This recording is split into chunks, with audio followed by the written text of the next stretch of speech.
And welcome to the knowledge lecture. Friends, आपने thumbnail देख लिया होगा। जैसा कि आपको पता है कि इस वक्त पर्शियन गल्फ में एक टसल चल रही है यूएसए वर्सेस ईरान के दरमियान। तो इसी के ऊपर जो है वो आपको डिटेल में ब्रीफ करूँगा कि ये प्रॉब्लम क्या है और ये प्रॉब्लम कब शुरू हुई। ये प्रॉब्लम कल शुरू हुई या ये प्रॉब्लम जो है इसके ताने बाने माजी में मिलते हैं। तो इन सब चीज़ों पर जो है वो डिटेल में डिस्कशन होगी। सो स्टिक विद अस। वीडियो पर आने से पहले मेरी आप सबसे रिक्वेस्ट है कि do like share and subscribe, और कमेंट सेक्शन में जो है वो अपनी राय का इज़हार ज़रूर कीजिएगा। हमें इसी तरीके के टॉपिक जो है वो रेकमेंड करते रहिएगा। हम हमेशा जो है वो आपके साथ इन्हीं तरह की जो है वो करंट टॉपिक्स की वीडियो और जनरल नॉलेज की इंफॉर्मेशन के साथ जो है वो हाजिर होंगे। Now let's continue the video. Basically आज का टॉपिक है ईरान वर्सेस यूनाइटेड स्टेट्स। कोई ढकी छुपी बात नहीं है। इंटरनेशनल मीडिया में जो है वो बहुत ज़्यादा हाइप इस वक्त क्रिएट है और खुदा न खास्ता एक जंग के बादल जो है वो फिर हमारे ख़त्े में जो है वो मंडला रहे हैं और मिडिल ईस्ट जो है वो इस वक्त खुदा न खास्ता फिर किसी आग में जो है वो अमेरिका उसको झोंकना चाहता है। अब हो क्या रहा है, क्या हुआ है और क्या होने वाला है, इन सब चीज़ों के ऊपर जो है वो मैं आपको डिटेल में ब्रीफ करूँगा। बेसिकली ये कहानी शुरू होती है आज से तकरीबन कोई 60-70 साल पहले 1951 में, जब ईरान ने पहला अपना इलेक्टेड जो है वो प्राइम मिनिस्टर, जिसका नाम था मोहम्मद मुसादिक, उसे जो है वो इलेक्ट किया था।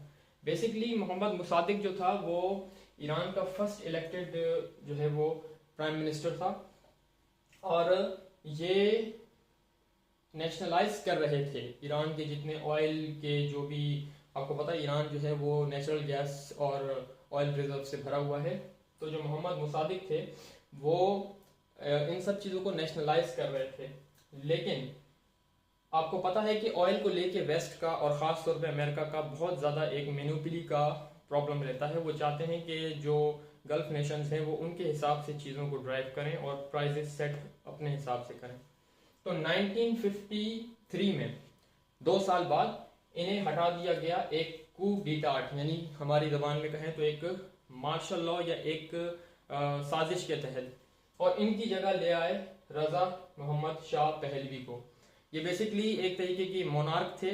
बादशाहत जो है वो एक रूल था ईरान के अंदर, और मोहम्मद मुसादिक जो थे उन्हें ईरान छोड़ना पड़ा। बेसिकली CIA और ब्रिटिश इंटेलिजेंस का एक कोलैबोरेशन था और उन दोनों ने साथ मिलकर साजिश की थी और ईरान में तख्ता पलट किया था मोहम्मद मुसादिक का 1953। अब ये देखें, ये एक हिस्टोरिकल फोटो है जिसमें आप देख सकते हैं जॉन F कैनेडी और रज़ा मोहम्मद शाह पहलवी ये बैठे हुए हैं व्हाइट हाउस के अंदर। और इस मीटिंग के बाद इन्होंने इंस्टॉल किया था इस शख्स को, जो कि रज़ा शाह पहलवी ईरान का एक डिफेक्टो लीडर से कह सकते हैं, जो कि एक इम्पोर्टेड जो है वो लीडर था जिसे अमेरिका ने ही इंस्टॉल कराया था, प्लस ब्रिटिश इंटेलिजेंस के जरिए। अब मैं बार बार क्यों कह रहा हूँ, क्योंकि इन्होंने एक्सेप्ट किया है। CIA admits 1953 Iranian coup it backed was undemocratic. अब CIA इसमें खुद जो है वो अप्रूव कर रही है कि हमने ब्रिटिश इंटेलिजेंस के साथ मिलकर ईरान के जो फर्स्ट इलेक्टेड प्राइम मिनिस्टर थे मोहम्मद मुसादिक, उनका तख्ता पलट किया था। उसके बाद क्या होता है ये बेसिकली ये निशान जो है वो आज तो कोई से ज्यादा जानता नहीं है, लेकिन 70s के एरा में फॉर द ईरानियन पीपल ये एक तबाही और एक खौफ की निशानी थी। ये बेसिकली है क्या, सवाक अगर कह लें तो आज जो काम मोसाद और जो काम दुनिया की ऐसी इंटेलिजेंस एजेंसियां जिनका काम लोगों को टारगेटेड किलिंग करना है, मारना है, और मोसाद इजराइल की इसमें फेमस है, बेसिकली ये वही काम किया करती थी। इनका काम यही था कि जो मुखालिफ हैं शाह के, जो शाह से अगेंस्ट हैं, उनको उठा के उन्हें टॉर्चर करना, उन्हें मारना, उन्हें जो है वो जिसे कहते हैं एक्स्ट्रा जुडिशियल किलिंग वगैरह उनकी करना।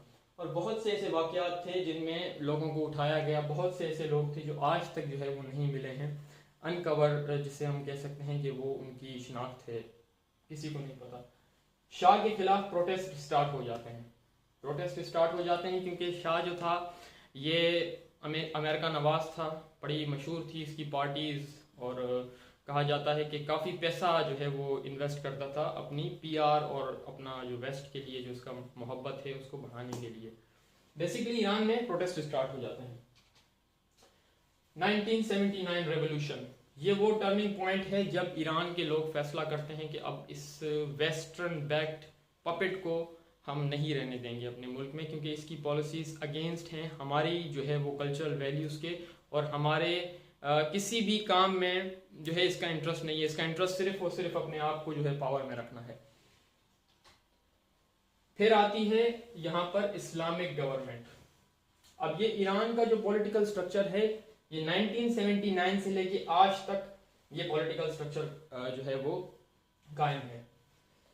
अब ईरान का जो पॉलिटिकल स्ट्रक्चर है वो हमारे पाकिस्तान के या फिर इंडिया के या फिर बाकी जो ममालिक हैं इनके पॉलिटिकल स्ट्रक्चर से थोड़ा मुख्तलिफ है, इस सेंस में कि ईरान में प्रेसिडेंट को चुना जाता है, वोटिंग होती है, वो अपनी कैबिनेट बनाता है, 22 मेंबर्स होते हैं जिसे हम मिनिस्टर्स कहते हैं, और पार्लियामेंट में भी उनके मेंबर्स जो है वो वोटर्स चुनते हैं, 290 होते हैं। बट इससे कोई प्रॉब्लम नहीं है अमेरिका को, हर मुल्क में होता है।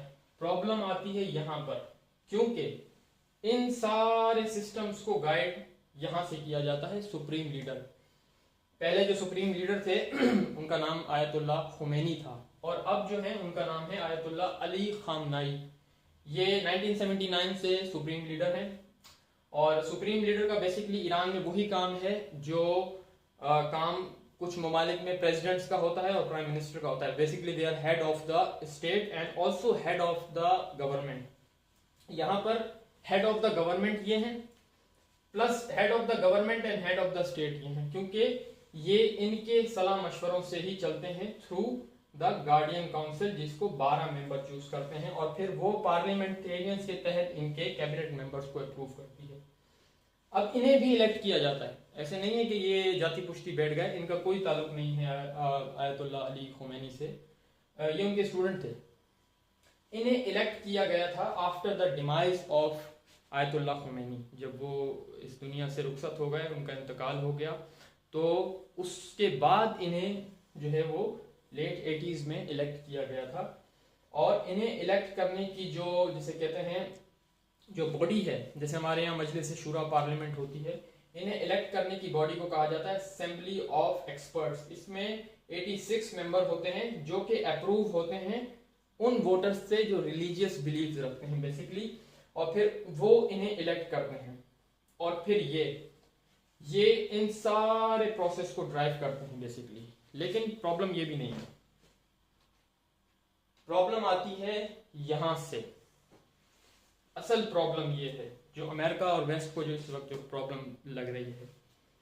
देखें, सियासी ढांचा किसी भी मुल्क का हो उसे मैनिपुलेट किया जा सकता है, हर तरीका आजमा के सैंक्शंस लगा के, ईरान पे भी सैंक्शंस हैं, मोर देन 100 से ज़्यादा सैंक्शंस ईरान पर हैं, लेकिन यहाँ बात नहीं बनती।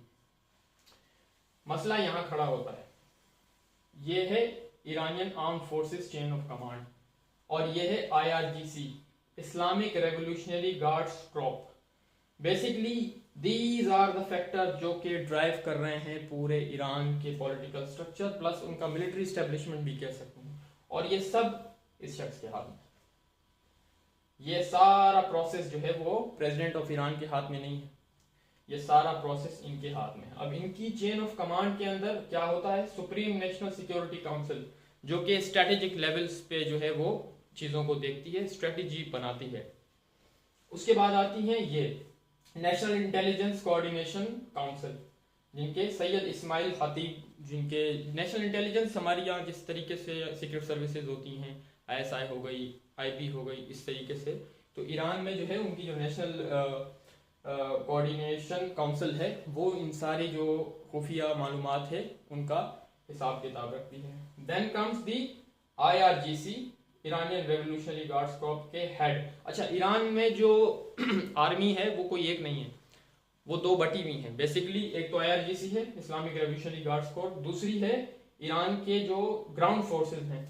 ग्राउंड फोर्सेस का काम है टैंक्स वगैरह, रेगुलर इन्फेंट्री, स्पेशल फोर्सेस, ये सब ग्राउंड फोर्सेस में आते हैं। लेकिन ये जो है इसे काउंटर कू कहा जाता है, कि अगर इनमें से कोई भी तय करता है कि हम इनके खिलाफ मार्शल लॉ लगा दें, इनके खिलाफ हम कोई बगावत कर दें, एक शब खून मार दें, तो ये जो फोर्स है जो कि इनके हाथ में, तो ये इसको काउंटर कर सकती है। इसीलिए अमेरिका और वेस्ट की नींदें हराम है कि इस सिस्टम को क्रैक नहीं किया जा सकता। इतना कॉम्प्लिकेटेड सिस्टम है कि इसको क्रैक नहीं किया जा सकता। अब वापसी आते हैं उसी पॉइंट पे। ये तो रही ग्राउंड फोर्सेस की बात। इससे बड़ा मसला है एक कि ईरान के पास सबसे बड़ा आर्सेनल है मिसाइल्स का, जिसमें बैलिस्टिक मिसाइल्स भी हैं, जिसमें इंटरकॉन्टिनेंटल मिसाइल भी हैं जो कॉन्टिनेंट बर्रे आजमों से बर्रे आजम जाते हैं, और छोटी रेंज के मिसाइल भी हैं। इनमें शहाब सीरीज के, फतेह सीरीज के राद, एंड देन कुद्स सीरीज के जुल्फिकार, करते करते करते ये सिजील तक आते हैं, और फिर आगे अब तो इंटरकॉन्टिनेंटल बैलिस्टिक मिसाइल्स की बात हो रही है।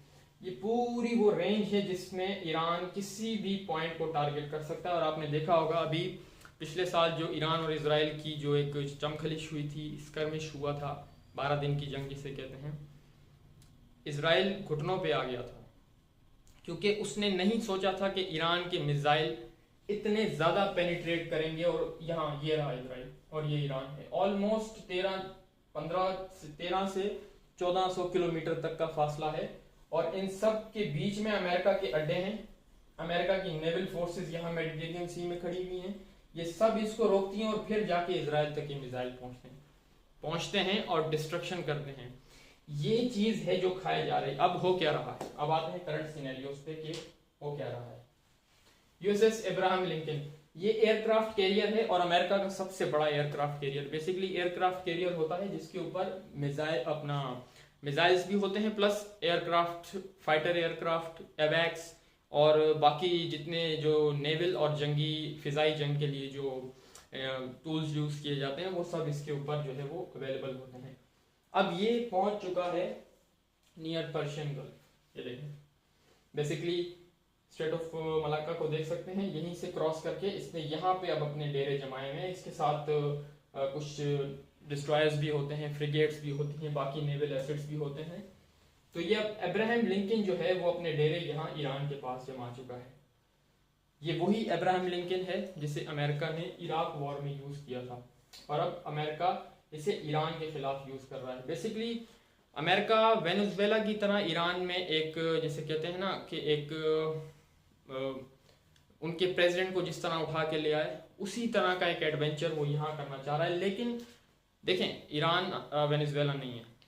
मैंने आपको पीछे जितना दिखाया, ईरान की जो कैपेबिलिटीज़ हैं, उनका आर्मी का स्ट्रक्चर है, उनकी सारी, नो डाउट ईरान के अंदर बहुत से लूप होल्स हैं, वहाँ पे असैसिनेशन हुई हैं बहुत से उनके लीडर्स की। लेकिन ईरान का जो मिलिट्री स्ट्रक्चर है वो वैसा नहीं है जैसा वेनेजुएला के था कि अमेरिकन डेल्टा फोर्सेस जाएंगी और वो ईरान के प्रेसिडेंट को उठा के ले आएंगी। यहाँ पर स्टेशन है यूएसएस अब्राहम लिंकन। अब यहाँ से यहाँ तक ये देखें, पर्शियन गल्फ के अंदर तो कोई इनका चांस नहीं है कि ये अपने एयरक्राफ्ट कैरियर को यहाँ लेकर आए, क्योंकि ये तो एक डेथ ट्रैप है। ये देख रहे हैं आप, यहाँ से ये जो इसे पर्शियन गल्फ से जो है वो बाहर की तरफ ही रहना पड़ेगा, अरेबियन सी और यहाँ पर, क्योंकि अंदर यहाँ पर टोटल ये एरिया ईरान के मिसाइल्स की रेंज में है। तो स्ट्रेटेजिकली उन्होंने अब्राहम लिंकन को बाहर ही रखा है। अब ये क्या है, इससे पहले भी अमेरिका ने ईरान के अंदर एक ऑपरेशन जिस तरीके से वेनेजुएला में किया करने की कोशिश की थी, फेल्ड ऑपरेशन। आप में से बहुत कम लोगों को जो है वो इसका पता होगा। अप्रैल 1980 अमेरिका की डेल्टा फोर्स जाती है, बेसिकली उनके हेलीकॉप्टर्स वगैरह जाते हैं और वो रेस्क्यू करने जा रहे थे अपनी एक उनकी एम्बेसी, क्योंकि ईरान में जब 79 में जो रेवोल्यूशन आई थी तो तेहरान के अंदर उनकी एम्बेसी के जो कुछ स्टाफ था, ईरानियन स्टूडेंट्स ने उनको कैप्चर कर लिया था, क्योंकि रजा शाह पहलवी ईरान में थे और वो कह रहे थे वापस दो। तो यहाँ से ही एक ऑपरेशन किया गया था जिसे ऑपरेशन ईगल क्लॉ कहा जाता है, बट वो ऑपरेशन फेल हुआ miserably. Operation eagle claw 1980 rescue mission to free the American hostage held in Iran failed due to the series of mechanical issues and a severe sandstorm. The operation was absurd because reaching the embassy and during the withdrawal a helicopter collided with a transport plane killing 8 American serviceman, 8 American serviceman. तो ये पुराने जख्म भी हैं America के जो अभी तक ताज़े हैं, और अमेरिका जो है वो अब एक नया बहाना ढूंढ रहा है ईरान के ऊपर हमला करने का। देखें, दुआ यही है कि बेटर सेल्स प्रिवेल और दोनों साइड जो हैं वो किसी भी तरीके की स्कर्मिश से, झड़प से दूर रहें और बातचीत से जो है वो मामलात को हल किया जाए। ये वीडियो थी, मैंने सोचा आपको जो है वो ब्रीफ कर दूं जो भी पॉइंट्स हैं regarding this. So do comment section में जो है वो अपनी राय का इज़हार ज़रूर कीजिएगा। इसी तरीके के टॉपिक्स के साथ जो है वो दोबारा हाजिर होंगे। Thanks for watching the video.